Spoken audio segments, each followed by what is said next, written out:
Welcome back, everybody, and thank you for sticking with us. I think you're really going to appreciate this next presenter. His name is Todd Jansen, and he is an agricultural law attorney at Blues, Shady, Raich, and Braun LLP in Indianapolis. Todd was a founding member and past chair of the Indiana State Bar Association's Agriculture Law Section and currently chairs the American Bar Association's Agriculture Management Committee. In 2008, he was selected by the Indiana Lieutenant Governor to serve on the Indiana Agricultural Regulatory Structure Task Force, which analyzed state agencies regulating agriculture. Todd serves as the General Counsel to the Indiana Professional Dairy Producers, an organization representing more than 200 dairy farmers in Indiana. Todd has been the lead attorney for two of Indiana's foremost Right to Farm Act cases, Lindsay versus Degree Dairy in 2009 and Parker versus Avert Legacy Dairy in 2013. Todd also authors an agricultural law blog, jansenaglaw.com, where he frequently publishes articles about current agricultural law topics. And welcome, Todd. Thank you for joining us. Thank you very much for the introduction. Hopefully everyone can hear me. That was a pretty thorough introduction. It didn't quite look so long on paper, but thank you.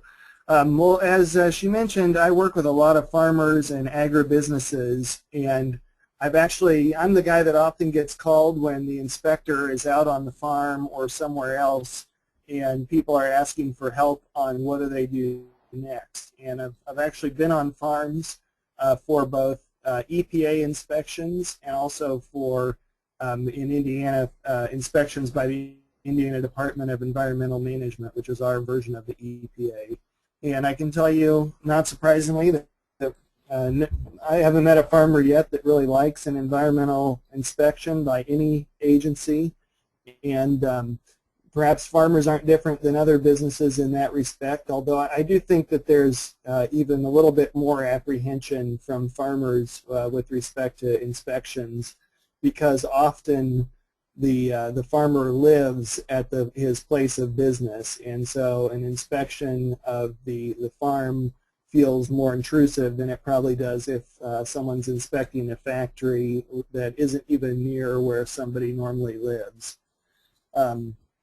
And you know, one of the hot button issues right now is remote flyovers and drones, and this is a really big issue in agriculture. And I think a lot of farmers are worried that not only will drones be used to help them with various things, but government agencies will also use drones to monitor their farms and inspect their farms, and with that comes a lot of apprehension. And we saw this a couple years ago already. A congressman mistakenly said that the EPA was using drones to fly over farms in the Midwest and inspect them, and from what I can tell, that wasn't a true statement, but it may be a little bit of an exaggeration. We know EPA uses, at least Region 7 uses aerial surveillance to look for Clean Water Act violations in those states, but other than that, I'm not really aware that the EPA is using aerial surveillance to look at farms or agribusinesses. But nevertheless, the issue got a lot of attention in the farm press a couple years ago, so we know that it's a big deal. Well, if you want to advance to the first slide, the issue of government inspections of farms and really other businesses too centers around the Fourth Amendment, because this is what protects individuals and businesses from government incursions into their property. And so I have it up here on the slide.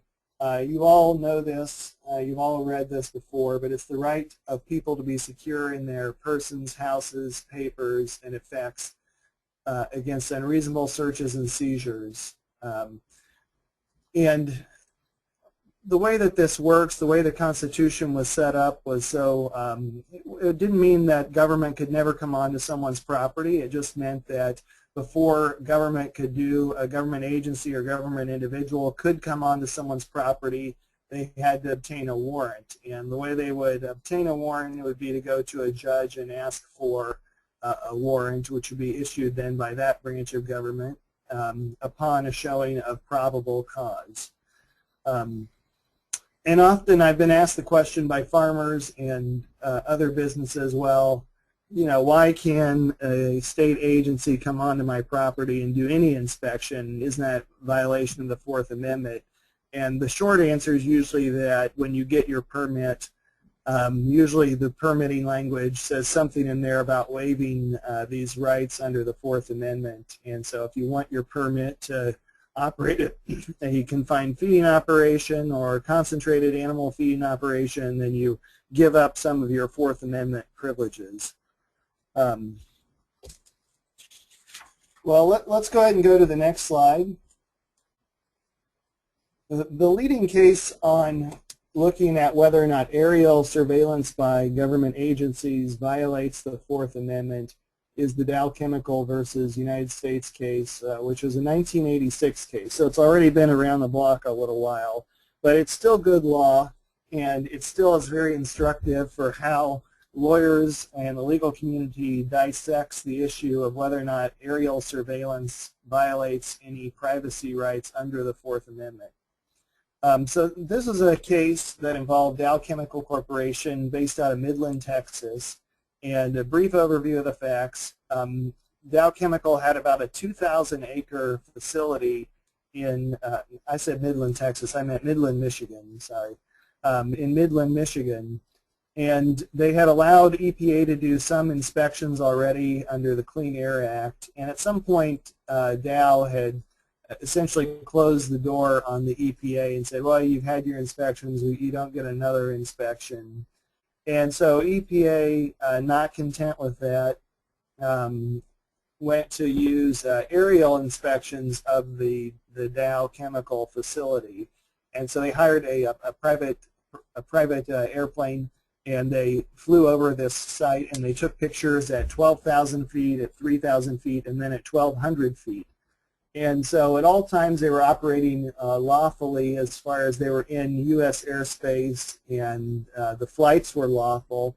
But the Dow Chemical Company filed suit against the EPA to say that it had violated its Fourth Amendment right to be free from search and seizure without first obtaining a warrant.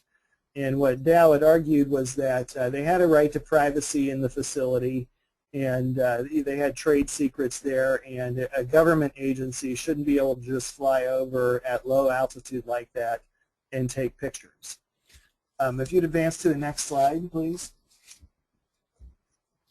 So the initial question that the court had to answer was, did EPA even have the authority to fly over this facility at all? And so the first thing that the court answered was, by looking at the Clean Air Act and determining whether it gave EPA a right to do this sort of inspection. And the court ultimately said yes, that the EPA does have the right to do inspections under the Clean Air Act. I think the same thing would probably pertain to a Clean Water Act inspection. So that wasn't the end of the inquiry. The next question was, is this constitutional? Even if there's a statutory right to do an inspection, does it violate the Fourth Amendment? And the court really developed a two-part test here when you're looking at issues of privacy and whether or not someone's rights under the Fourth Amendment have been violated. The first part of the test is whether or not there is an actual subjective expectation of privacy in the property searched. So when the court looked at this issue, they say, well, does Dow have an expectation of privacy here? And Dow had put forward evidence that they absolutely did. They had trade secrets that they didn't want others to know about. They had completely fenced in the 2,000 acres. They limited who could come into the facility. You know, it wasn't just open to the public generally. So they're clearly, Dow Chemical had an expectation of privacy on this facility. But the second part of the test is whether or not society would see this expectation as one that is reasonable. So more of an objective standard there. And when the court looked at this issue, you know, on one hand they came down and said, yes, there is some expectation of privacy here that we think society would view as reasonable, and that's with respect to the buildings. But they said this isn't a 2,000-acre enclosed building. This was an open site which wasn't covered from the air. And so even though there may be some expectation of privacy in the building, the rest of the facility, which is open to the outside air, it's hard to say that there is a reasonable expectation of privacy there. And they had a couple of reasons why. They said, you know, any airplane could fly over, so you know, you or I could rent an airplane, or if we're a pilot, go up and fly over this facility. That wouldn't be a violation of privacy. And also they said, you know, this is a type of facility and business where there aren't the sort of intimate activities that we normally think of that go on there, like in a person's home. And so there wouldn't be that expectation of privacy either. Well, on the next slide, we get down to the real heart of the matter. The Dow Chemical case was really a furthering of this two real doctrines which the Supreme Court has that interplay with each other, and they call it either the open fields doctrine or the curtilage doctrine. So these two work like this. The open fields doctrine is something that's developed by the Supreme Court over years, which says that the court isn't going to give a lot of protection and a lot of expectation of privacy in fields that are open. And it doesn't have to necessarily be a field, and it doesn't have to be necessarily open to the public, but it's the whole concept of something that is open to the world to view isn't necessarily very well protected by the Fourth Amendment. The opposite side of that is what they call the curtilage of one's home. So if we're talking about somebody's personal residence or their home, there's going to be a much higher level of privacy that's respected by the courts in that instance. And they use this term curtilage to describe the area immediately surrounding a home. And so then when the court looked at this case and what had happened here, they said, well, you know, really what we have is more in line with the open fields doctrine. This EPA, or this Dow Chemical facility was, you know, in many ways from the air, it was open to the world. If you were standing up on a hill and peering in, that would have been okay. And anyone could fly over this facility and see the same things that EPA saw. So they really equated this factory with open fields rather than with the curtilage of one's home. But you can see here, you know, I work with farmers, and this is a lot more of a thorny issue with farmers because oftentimes, like for example where I grew up, most of the farmers who raised cattle, and this was central Kansas, probably lived within a few hundred yards of where their cattle spent most of their lives. And so if you were EPA and you were flying over taking pictures of cattle pens to look for, you know, a manure discharge, you're pretty close to taking pictures of someone's home or someone's backyard, and you can certainly see that when you're dealing with a large factory, it's not as much of a difficult decision or difficult case for a court. If you're dealing with a farm where somebody lives nearby, it certainly becomes a grayer area. I want to talk about the next case as well briefly, which is United States versus Causey. This case involves the Fifth Amendment, and it's an old case, but it's still somewhat relevant to the issues that are coming down the pike with respect to drone usage by government agencies to do aerial inspections. The Causey case was a case where you had a chicken farmer who lived very near an airport, which had a number of government planes, federal planes that were using this airport on a regular basis. So you'd routinely have bombers, cargo planes, fighter planes flying over someone's farm and home, it just really all the time. And the farmer, the homesteader, got fed up with it and said that this was a takings under the Fifth Amendment because the government was using the airspace right above this person's home without compensating them for it and using it on a regular basis.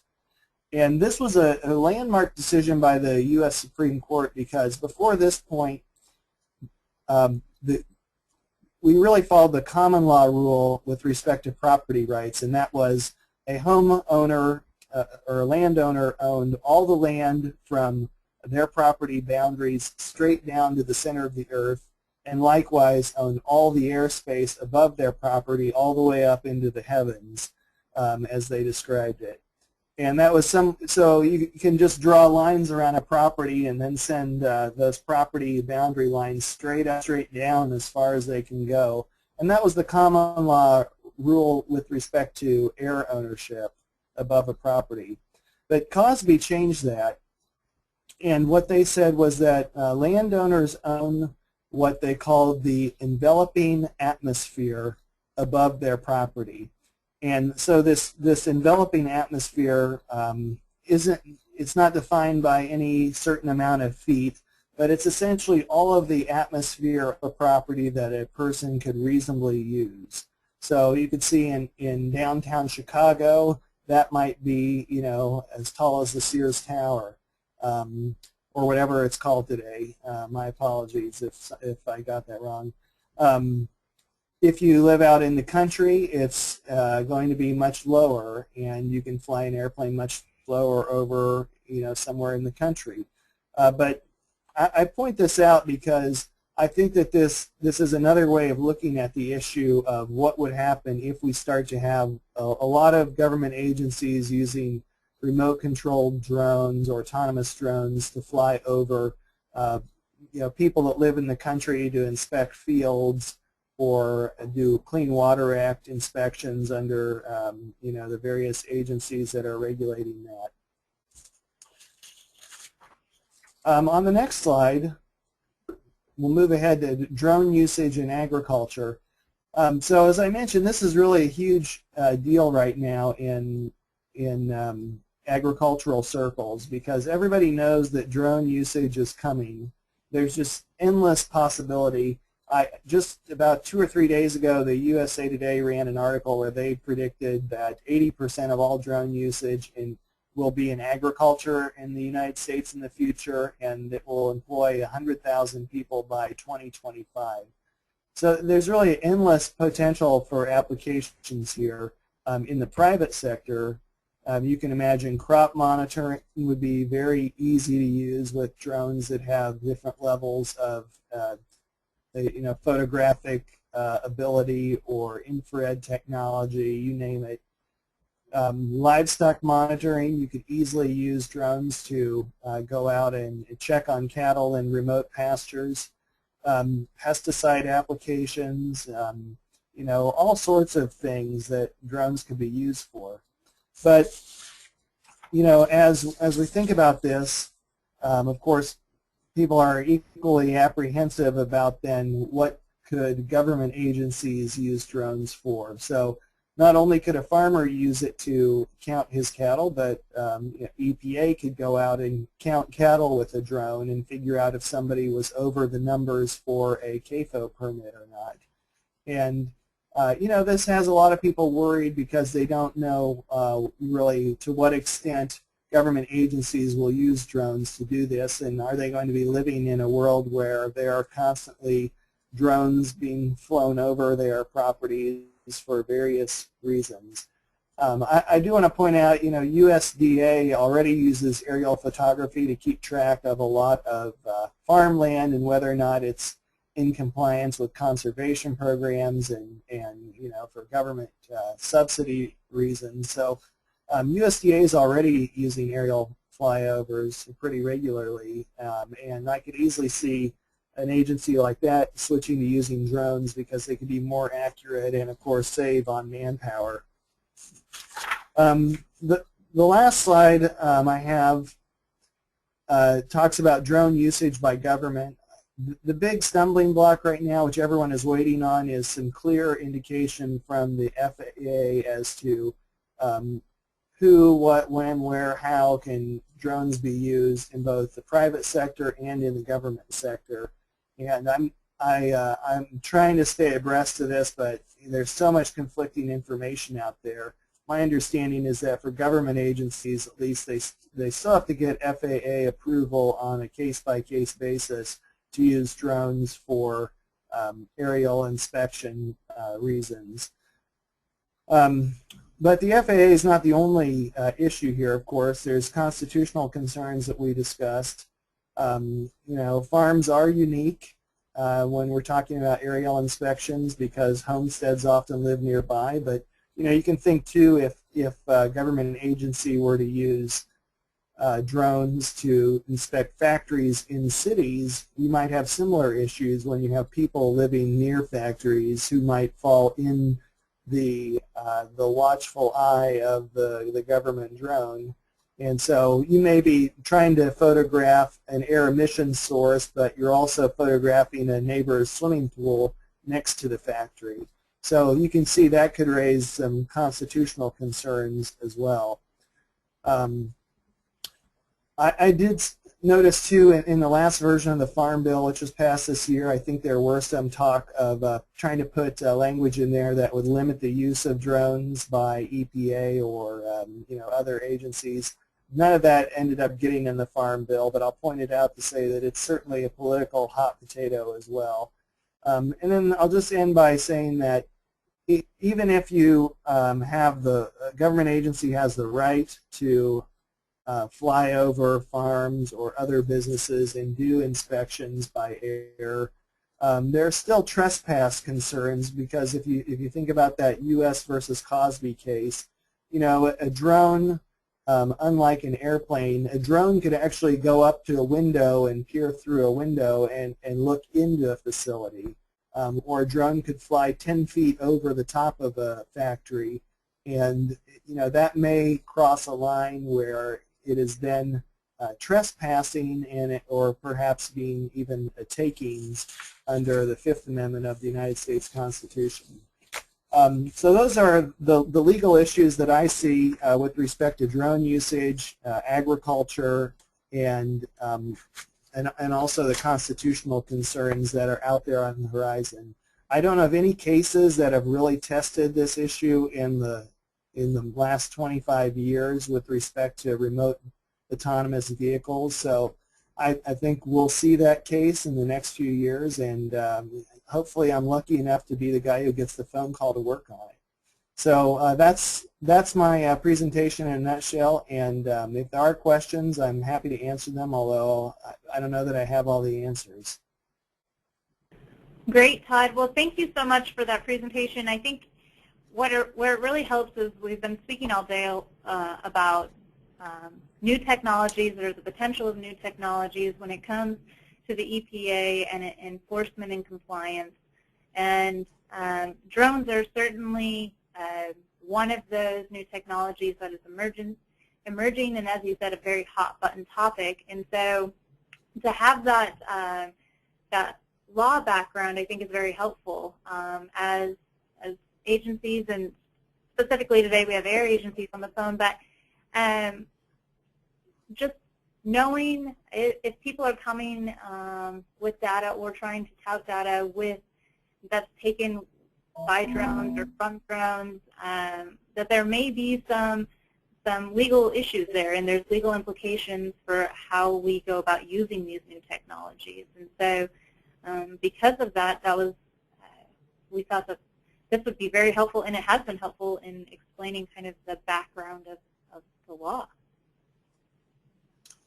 Yeah, well, thank you. And you know, one thing I thought of too after hearing the presentation right before mine was that infrared technology, I think, would go through walls in a way that photography doesn't, and so you know, that raises another potential privacy issue that isn't present if you're just taking pictures of something. Yeah, well, and I think it's helpful too as states start to think about instituting and using some of these new technologies, when they're thinking about developing or asking legislators or working with companies that are using this to be able to anticipate some of those questions and potential legal pitfalls. And so knowing the background of privacy and how far that goes is very helpful. But I don't see any questions popping up, and I think that you've answered most of mine, and the background is just very helpful, so I appreciate you willing to take time out of your day to do this. Oh, you're very welcome. Happy to do it. Excellent. Well, that was our last speaker, and so thank you all for joining us, and I hope it's been helpful in understanding next generation compliance. I think there's a lot of questions out there, but hopefully this gets people kind of thinking about any further questions to ask, and it has provided some answers where we can. Just one reminder, the webinar will be placed on the CSG's website in the Knowledge Center, and that will happen in April, the week of April 7th at some point, so look for it then. And if you have any questions, please do not hesitate to contact me. There's my contact information at the very bottom of the page there that you see. Thanks so much, and have a great day.